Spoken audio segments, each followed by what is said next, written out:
Hello everybody, welcome back to our video. In this video, I want to talk about Maplecon, the big convention that Nexon has set up for MapleStory that just happened this past weekend. I want to talk about my experience at Maplecon and how Maplecon should improve for next year if they want to keep continuing to do this. What were the shortcomings? What were the positives and negatives of everything? Of course, if you enjoy this type of video, definitely be sure to subscribe, come to the Discord, and of course, come to the live stream. First thing I want to say is thank you to every single person that I met there. There were so many of you that were so kind and sweet and generous. You guys gave me gifts. You guys made me feel so special, and I'm honestly so humbled by all of you. I will continue to keep working hard and showing up for you guys because at the end of the day, I'm only here because of you guys, right? And it was so amazing to meet you guys. Like, it was the coolest thing ever, and I'm glad I was able to make you guys happy, and you guys have given me everything I could ask for and more, honestly. Now, with that being said, let's talk about all of the bad things.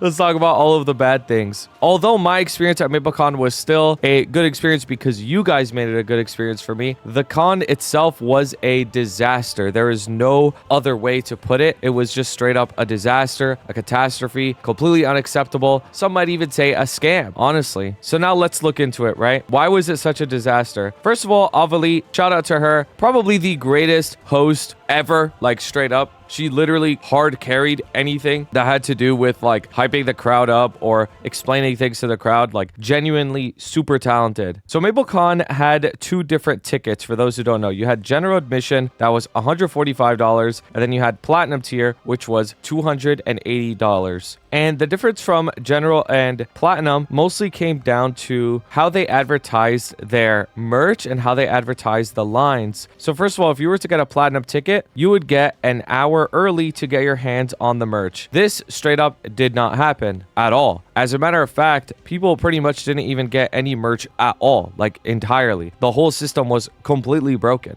And then number 3, faster entry, skip lines with priority check-in, and security lane, so you can get in and enjoy the event sooner. This also straight up did not happen. There were many people for general admission that went in before platinum. There's also a few things that are a bit fishy here. It seemed to me that there were far more platinum ticket holders than general admission holders. And when you were checking out on the website to get the tickets a couple months back, general admission sold out instantly, and platinum was the only ticket that was available. So to me, it kind of seems like there were just more platinums available, which obviously cost more, right? And then when it says security lane here, guys, this security lane was a joke. Like, you could technically say, yeah, there was security there, but they weren't really doing anything. The security were busy playing the Punch King and also not really checking people's bags. Like, I was watching this happen on the line where they would just kind of like talk and joke around and not really check anything. Thank God nobody got injured or anything crazy happened. Like, thank God that nothing insane happened, obviously. But the security has to be more robust. Like, there's no other way to put it. Like, it would have been great if they had, like, I don't know, a metal detector that you walk through. Like, they had a wand that they, like, waved at you and shit, but it didn't seem that safe to me, honestly. So that's something they definitely need to improve, is, like, not only did they have to, like, properly do the security, these things also just did not even happen. Like, early merch access did not even happen. Like, this is just something that just straight up didn't happen. Like, what did I pay this ticket for, right? Faster entry also did not happen. Guys, the lines to enter were literally like 3 hours plus just to enter the building. I got there around 8:50 in the morning thinking that that was like an okay time to get there, and I got in around 11:30, almost at noon. So I was online for almost 3 hours just to get in. And that's just to get into the venue. Like, there are many more lines if you want to get merch, if you want to get the tote bag, if you want to do the gacha, if you want to play the games. There are so many lines. Like, the lines were insanely long. The way that they did the merch also made no sense. Basically, what they did is they had this like QR code that you would scan, and supposedly you would be able to get your merch ahead of time. Like, by the time you got there, you would scan the QR code to get what you want, and then you got to the front, and then they would give you your shit. But that just didn't work at all, right? None of this worked at all. So this is just like the merch room line, right? There are lines everywhere. Like, it's like hard to even move around. So logistically, this was a complete disaster. Like, this, there is no way to sugarcoat it. There's no way to like find an angle here where it's like, oh no, but actually this was okay. Like, no, it's not okay. It was completely unacceptable. The lines were so mismanaged.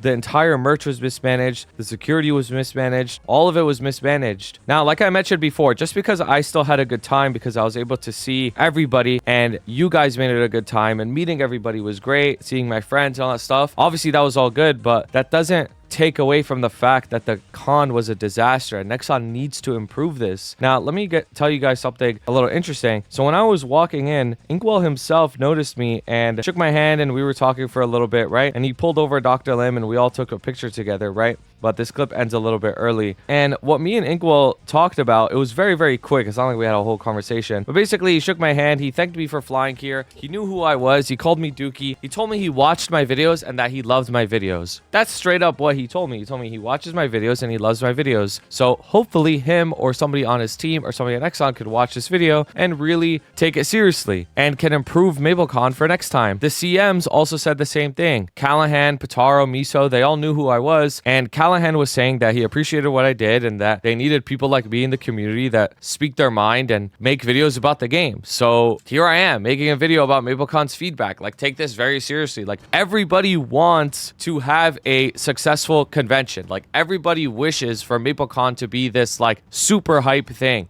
You want to know why it's so bad? Because people at home were saying, thank God I didn't go. That's what they were saying. They were saying, thank God I didn't go. Everybody's thinking that. They're saying, thank God I stayed at home and I didn't go, right? You don't want that to be the case. You want it to be that when people are at home and they watch Maplecon clips, they're like, I wish I went. That's what you want people to say. You want them to say, I wish I went. Damn, I really missed out. But nobody's saying that. Everybody's saying, thank God I didn't go. I'm so happy I stayed at home. I'm so happy I saved my money, right? Now, Nexon actually just responded to all of this. And how did they respond? Did they respond well? Well, first of all, I'm kind of surprised that they responded so fast. So I gotta give them like a tiny bit of credit for responding fast. But in my opinion, I don't think their response is anywhere near as good as it needs to be. So first of all, they explained that there was a server outage and that's why the merchandise systems completely failed. But to be honest with you, I don't know why they decided to go this extra route with the whole QR code thing. Like, I really don't see the benefit. I've been to other events like concerts, for example, K-pop concerts that have a very similar structure where you have like a general admission ticket and then you have a VIP ticket. The way that they do it at concerts is VIP has its own entrance. So that way you're not mixed up with the general admission, and there are signs everywhere that tell you like general admission is on this side, VIP is on this side. We didn't have that for this convention and the lines were mixed up, right? Which made things slower. But when you have two separate entrances, you could deal with two separate groups at the same time and everybody could enter much faster. The other thing is VIP should have its own merch booth. That way they can have their own point of sales, right? Their own area where they could buy stuff, and then general admission has their own area where they could buy stuff. Because if you're paying a lot more, like the platinum ticket is $280, that's significantly more than the general admission. It's almost double, right? You should have a better service. Like, it's pretty simple. So that's how they should go about it next time. And having this whole QR code where you have a risk of having an outage or whatever, like, is just ridiculous. It's much better if you just literally walk up and you say, what do you want, right? And then the person just goes and grabs it off a shelf or something and gives it to you. Like, it's much faster. You give them the cash or you give them card or whatever, and that's it. Like, it's so simple. I don't understand why they had to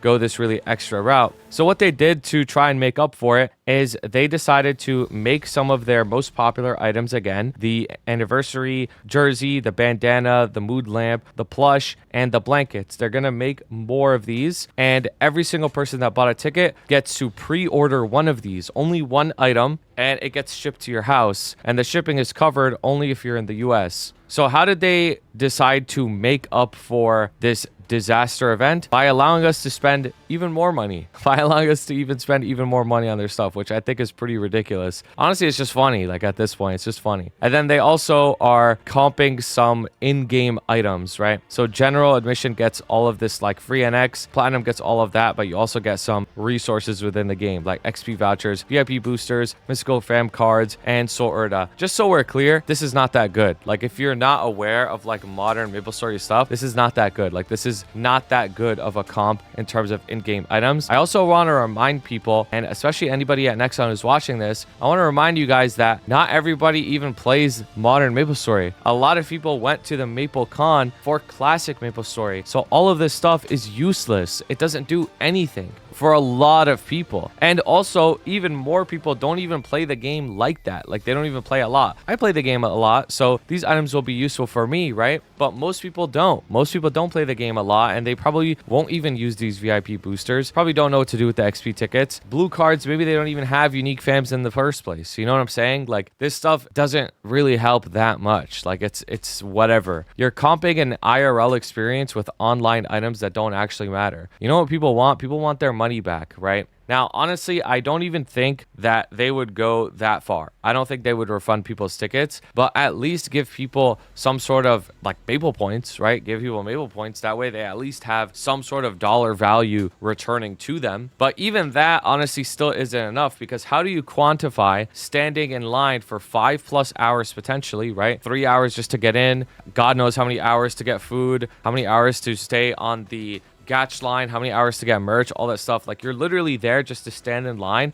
and talk to people around you, right? That was the experience. It's pretty silly to think that if the entire MapleStory community just went to a park, like an open field or something, we would have had a better time. Like, straight up. Like, is that not the case? Like, we would have just had a better time if we went to an open field and just walked around talking to each other. That's literally like that's crazy, right? And there are many people who flew in, right? I flew in. Many others flew in as well. They spent a lot of money on housing, a lot of money on the plane tickets, all for this event. Like, you got to realize that. You got to respect people's time. Like, I know that sounds funny, but like, you got to respect people's time. Like, a lot of people pulled up for this and didn't get what they were advertised at all. So I don't think this is enough in any capacity. Like I mentioned before, honestly, I'm surprised they even said something. I thought they would have just not said anything and then moved on, and that's it. Like, you just never hear from this again. But it's just not enough. It's nowhere near enough. And I know, like, they already did something, and the chances are pretty slim for them to like continue to do a follow-up after this. I'm still gonna do my part and talk about it, because as somebody who was there, it was pretty ridiculous the way it was set up. Like, running a convention is not something new. Like, this is something that's been going on for decades and decades. Like, take inspiration from other big events. Like I said, take inspiration from K-pop concerts. They have the exact same configuration where they have a VIP merch, VIP entrance, and they have the regular general admission. Literally just copy what they do and it would be better. I'm not even trolling. Like I said earlier, everybody wants Maplecon to be hype. Everybody wants it to be sick, regardless of the announcements, right? Like, I'm not talking about the in-game announcements or anything like that. Those were obviously like good announcements and stuff like that. I'm just talking about the logistical setup of the event. The logistical setup of the event was a disaster. There's no way to sugarcoat it. And that's about it. Just do better for next time. I want to go again. I don't want to go next time and feel like there's no security. I don't want to go next time and feel like I'm just going to be standing in line the whole time. I want to go again and have a good time and see my audience. Honestly, guys, let me know what you think of all of this in a comment down below. Let Nexon know. We have confirmation that Inkwell's team, or at least somebody on his team, watches YouTube videos.